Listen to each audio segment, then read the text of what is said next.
గుంటూరు నగరంలో గత 3 రోజుల నుంచి విచిత్రమైనటువంటి వాతావరణ పరిస్థితులు కనిపిస్తున్నాయి. ఉదయం సమయంలో ఎండ తీవ్రత 33 డిగ్రీలు చూపిస్తున్నప్పటికీ కూడా 38, 39 డిగ్రీల వరకు కూడా నమోదవుతున్నట్లు ఉన్నటువంటి పరిస్థితి ఏ విధంగా ఉంటుందో అలాంటి పరిస్థితి కనిపిస్తుంది.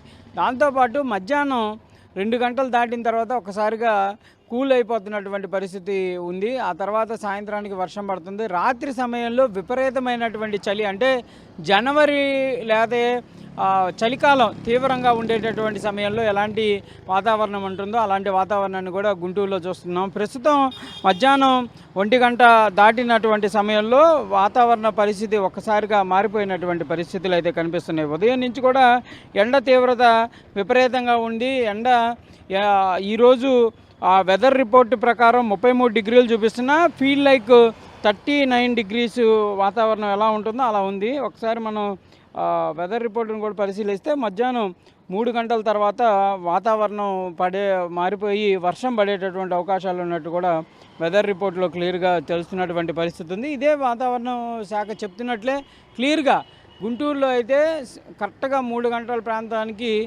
తీవ్రమైనటువంటి గాలులు వేస్తున్నాయి. చల్లటి వాతావరణం ఒక్కసారిగా కూల్ అయిపోతుంది. తర్వాత వర్షం కూడా విపరీతమైనటువంటి వర్షం పడుతుంది. వడగళ్ళ పిడుగులు, అదేవిధంగా ఉరుములు మెరుపులతో కూడినటువంటి వర్షాన్ని అయితే నగరవాసులు చూస్తున్నటువంటి పరిస్థితి ఉంది.